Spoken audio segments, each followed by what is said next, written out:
Attorney Ricky Tumutorgo, nagtataguyod ng katotohanan, nakikipaglaban para sa bayan.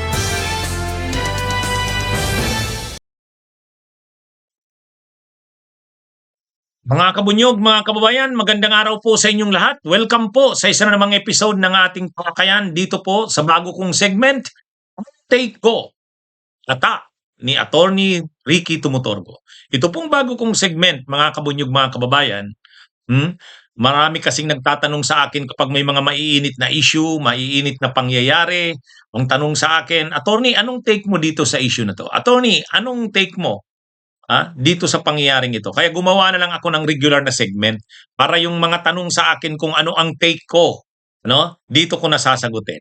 Kaya kung hindi pa po kayo nakasubscribe dito sa aking Attorney Ricky Tumutorgo YouTube channel, subscribe na po kayo. Kung hindi pa po kayo nakafollow sa Attorney Ricky Tumutorgo Facebook or Meta page, follow na po kayo. Para lagi niyong nasusubaybayan, abangan ninyo po, araw-araw, regular po ito, ang take ko, Ata ni Attorney Ricky Tumutorgo. O ayan, ak na tayo. Si Topacio, mga kabunyog, mga kababayan. Akala ko ba matapang tong si Topacio? Akala ko ba matapang? Ngayon, lumalabas na yung YouTube ng yung Yes Yes Yo. Kasi may programa siya eh. May programa siya sa radyo o sa TV ba yon? Yes Yes Yo, naka-live stream yon. Ay dapat naka-public yon. Naka-public para nakikita ng publiko. Ay ngayon hindi na, naka-private na. Binago yung settings. Private na yung ang tinutukoy natin na video sa YouTube, yung araw na diniscuss niya yung tungkol dun sa ang naging topic niya, yung kay Bong Suntay, at saka kay Ann Cortez, at saka yung comment ng kapatid ni Ann Cortez na si Jasmine Cortez Smith. Ay di ba grabe yung doon ni Topacio? Sabi niya, ikaw naman Jasmine Cortez Smith. Ay di ba ikaw dinidisplay mo ang mga bikini pictures mo? Anong purpose mo doon? Ay di ba para para pag nasaan ka or kayo ng kapatid mo?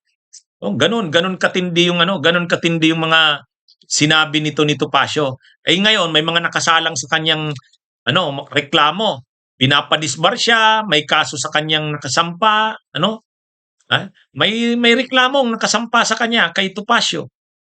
At may disbarment na sinusulong ang Gabriela kasi binastos niya rin si Sara Ilago. Sabi niya, yan nga si Sara Ilago. Ano rin yan? Pinagnasaan ko rin yan. Kasi sa Senate hearing, nag-init ako, sabi niya. Kaya, yon? Krimen ba yon? Sabi niya, wala, hindi yon. Ganon kabastos itong si Topacio. Kaya lang, mayroong mga nagsampa na ng reklamo laban sa kanya. Mayroon na. At saka, may nagsusulong na ng pagpadisbar sa kanya. Disbarment. O ngayon, ay syempre, kung may sa kanya, disbarment, cyber libel, yan? Ang pinaka-proof doon na yung public yung kanyang mga sinabi. Naka-public. Ang ginawa ngayon, hindi na, naka-private na yung settings nung yung video na yon. Yung programa niya sa Yes Yes Yo, Topacio. Anong ibig sabihin nun? Parang gumagawa na ng hakbang si Topacio kasi alam niya problema itong itong haharapin niya sa susunod na mga araw. Kasi siya, pinapadisbar siya. Nag-release pa naman ng statement. May nirelease na statement ang Integrated Bar of the Philippines, kahit hindi statement 'yon ng buong IBP, yung isang komisyon yata ng IBP ang nag-release noon, binanggit doon. Dapat ang mga abogado na tulad namin, hindi ka dapat nagiging bastos at hindi ka nagpo-promote ng misogyny at saka pagiging sexist. Hindi 'yun. Mali 'yun sa namin sa code ng ethics ng abogado. Mali 'yun. Actually, yung mga pinagagawa at pinagsasabi na yan ni Topacio, Hindi tama 'yan na ugali or um, gawain or ethical standard. Labag 'yan sa ethical standards ng lawyer. Kasi dapat ano kami, ha? Hindi kami nagpo-promote, nagpapalaganap ng misogyny, ng pambabasto sa kababaihan. Hindi 'yun. Pero itong ginawa niya kabaliktaran. Kaya kapag sinulo yung disbarment niya, ano 'yan, dadaan pa naman 'yan sa Integrated Bar of the Philippines. Alam niya na ano 'yon. Ngayon ang depensa niya do'n, malamang ngayon, hindi naman naka-public yung mga ano na 'yon. Kaya nga linagay niya na sa private. Pero hindi niya na malulusutan 'yan kasi may mga na-download na. May na-download na no'n. At saka hindi niya na maitatago 'yun kasi alam ng publiko na talagang public yung pagkakasabi niya do'n. Kaya lang parang gustong lumusot ngayon, ah, ah, binago yung settings from public to private. Kasi siyempre sa cyber libel or sa libel, ano 'yan, ano 'yon, public, ibig sabihin linabas sa publiko. Oh, kung naka-private nga naman, puwedeng 'yun yung palusot niya. Pero hindi na uubra 'yan kasi nailabas na, eh.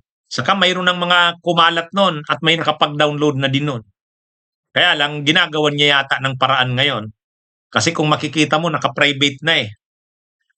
Naka-private na yung ano niya, yung settings nung kanyang ano, kaya akala ko ba ano, kaya nga maraming nagre-react. Oh, sabi, akala ko ba matapang si Topacio? Oh, bakit nung nabalitaan niya ng may mga sinasampa na sa kanyang disbarment? Ito, DWIZ, IZ, 882, YouTube, March 5, 2026. Yes, yes, yo, Topacio. Oh, this video is private. If the owner of this video has granted you access, please sign in. Oh, kita nyo? Ayan, oh. DWIZ pala yun, 882. Kaya lang, sa radyo yun, programa sa radyo, pero naka-live stream. Oh. Yung March 5, 2026 na episode, doon siya nagkalat ng kamastusan niya. Wala na, private na, oh, nakalagay. This video is private. If the owner of this video has granted you access, please sign in. Oh. Para ma-access mo, kukuha ka ng muna, hihingi ka muna ng approval sa owner ng video. Pero wala na, hindi na public. Siguro, gumagawa na ng hakbang kasi alam niya na may mga kaso na sa kanya, eh. May mga reklamo na sa kanya. Pero yun na nga, hindi niya malulusutan ito. Hindi malulusutan yan kasi yan, naka-download na. Marami nang na-download nun. Oh, mga kabunyog, mga kababayan, pinagpapaliwanag na naman si Kaufman. Pinagpapaliwanag ng ICC. Kasi nag-request ang ICC prosecutors, ang Office of the Prosecutor ng ICC, nag-request sa pre-trial chamber na orderan ang defense, ibig sabihin sila Kaufman, magpaliwanag. Ano ba talaga ang role ng mga Filipino lawyers, yung 6 na pumunta sa ICC nung confirmation of charges hearing ni Duterte? Alam naman natin na may pumunta sa ICC nung hearing ni Duterte, may 6 na mga Filipino lawyers, yung mga kaibigan ni Duterte yon, yung mga officials yun ng administrasyon ni Duterte, si dating Executive Secretary Medialdia, si Panelo, si Silvis Tribillo, si Fred Lim, si Dulay, saka si Atty. Martin Delgra. Ngayon, yung 6 na yon, nung nandun sa ICC, masyadong visible, maingay, nagpapa-interview kung saan-saan. O ngayon, ang tinatanong ng prosecution, ano bang papel ng 6 na yon? Sila ba ay part na ng defense team ni Duterte? O kaya pinagpapaliwanag ngayon si Kaufman. Bakit napaka-importante yon?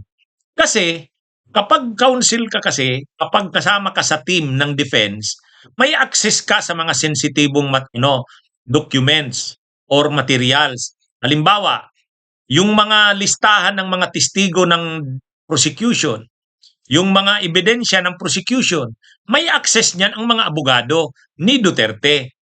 Ngayon ang tanong, yung bang mga lawyers galing ng Pilipinas, ipinakita ni Kaufman doon yung listahan ng mga testigo?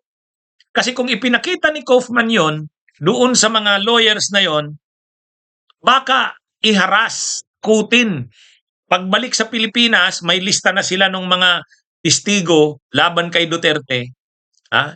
Baka iharas nila. O yan yung kinakatakot ng prosecution. Kaya hindi pwedeng ipaalam eh. Ang nakakaalam lang nun, confidential yun, yung mga abogado ni Duterte, sila Kaufman. Kaya tinatanong sila Kaufman, pinakita nyo ba yung mga confidential na information doon sa 6 na Filipino lawyers? O yan. Kasi kung oo, ay bawal yun. Hindi pwede yun. Kasi ah, dapat yung 6 na lawyers na yun na Filipino hindi makialam sa kaso. Kung mag-a-advise man kay Kaufman, sa kanya, pero hindi pwedeng ipakita ni Kaufman yung mga final. Yung kasi binigyan na ng kopya ng mga testigo ng prosecution eh. Binigyan na si Kaufman ng lista, pati mga litrato, kumpleto na. Kaya lang hindi dapat mag-ano 'yon, hindi dapat ikalat 'yon. Confidential 'yon kay Kaufman lang at sa team niya. Eh baka yung mga Filipino lawyers anya pagpunta dun sa dahig, pinakita ni Kaufman para maanuhan siya. Ang gusto siguro ni Kaufman, eh bahala na kayo dito. Ito yung mga testigo laban kay Duterte. Ito yung mga ebidensya. Ito yung mga ano. O di magagawa na ng hakbang ngayon ng mga lawyers na yon. Bawal yun. Baka takutin nila yung mga testigo. Kaya ano yon, hindi pwede. Kaya pinagpapaliwanag ng prosecution ang kampo ni Kaufman. Ano ba talaga ang role ng mga Filipino lawyers na yon? Itong si malamang maapektuhan nito yung application ni Panelo na ma-accredit siya bilang para makapag-practice sa ICC. Kasi inamin naman ni Panelo na nag-apply siya na ma-accredit ng ICC para makapag-practice, maging bahagi ng defense team. Kahit anya hindi siya bayaran, gusto niyang maging part ng defense team ni Duterte. At inamin niya naman ang rason niya. Ang rason niya para makalabas-pasok siya sa kulungan ni Duterte. Kasi gusto niya itong makausap. O yun ang reason ni Panelo. Kaya lang, kung yun pala yung rason niya, ay baka hindi maaprubahan ng ICC yun. At saka ito pa nga, may issue na yung prosecution na baka ginagamit ng yung mga lawyers ni Duterte na mga kaibigan na mga Pilipino lawyers, baka nagkaka-access o may access na binibigay si Kaufman sa mga sensitibong dokumento o materials para sa sa kaso. Hindi pwede 'yun, ibawal 'yun. Anyway, pinagpapaliwanag si Kaufman 'yan at sigurado pag-aaralan na talaga ng ICC kung igagrant yung request ni Panelo na maging siyang accredited lawyer. Kasi kung gano'n naman talaga pala ang dahilan niya, reason niya, ay baka mahirap 'yun. Mahirap. Maaapektuhan nito yung application ni Panelo na maging accredited lawyer ng ICC dito sa nangyayaring ito. So anyway, mga kabunyog, mga kababayan, totoo ba ito na si Kitty Duterte daw ay binan, pinagbawalan ng pumasok sa ICC, bumisita sa kanyang ama? Yun ang kumakalat eh. Yun ang kumakalat. Diniscuss nga ito ni Attorney Bueno eh. So sabi ko, ano ba to? Totoo ba ito? Ang hirap kasi hindi natin ma-confirm eh. Pero may kumakalat na ganyan na ito daw si Kitty Duterte ay ban. Ibig sabihin hindi na pwedeng pumasok uli sa ICC para dumalaw sa ama. Ang rason, pumasok daw ng lasing. Parang nakipagtalo yata or kaya nagalit yung mga staff or personnel ng ICC na nabastos. Nakita nila na ito'y lasing, si Kitty Duterte, kaya daw ito binan. Pag sinabing ban, hindi na pwedeng makapasok. Ganyan ang nangyari sa Ganyan ang nangyari doon sa ina niyan, si Hanilet Abansinya.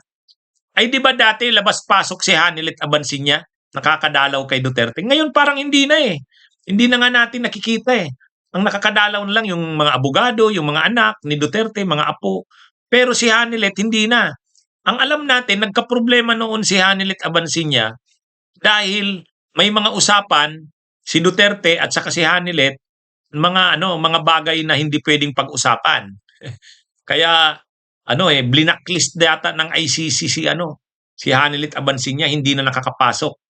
Eh kung itong si Kitty Duterte ganun din, ay yung mag-ina pala, ay magagalit si Digong niya.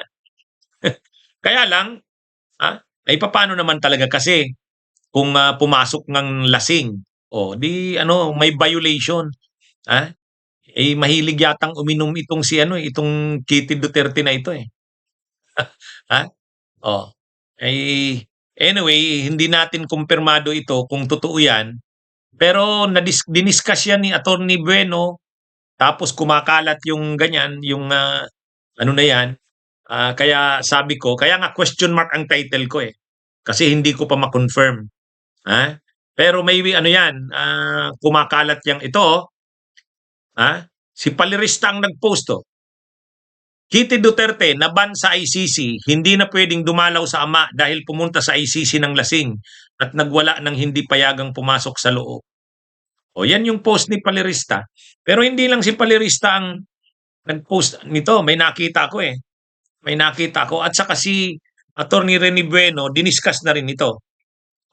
Hindi ko anong sabi ni Attorney Bueno. Pero hindi lang isa ang nag-post nito eh. Marami. Kaya ewan ko, hindi naman siguro i-announce niya ng kampo ni Duterte na tatanggapin kung ano man. Kaya lang, talaga, istrikto ang ICC sa ganyan. Yun na nga, yung ina nito ni Kitty Duterte, si Hanilet, na-disiplina ng ICC. Na-disiplina. Blinacklist siya. Hindi na siya, ang alam ko, hindi na nakakapasok eh. Hindi na nakakabisita. Nandun pa sa ICC, dahig, pero hindi siya nakakapasok sa kulungan. Ang pagkakaalam ko. Kasi wala na tayong nakikita na dadalaw si Hanilet tapos paglabas, ini-interview ng mga DDS vloggers doon. Wala nang ganun eh. Anyway, abangan na lang natin kung ano ngang totoo dito. Okay, mga kabunyog, mga kababayan, magandang araw sa inyong lahat.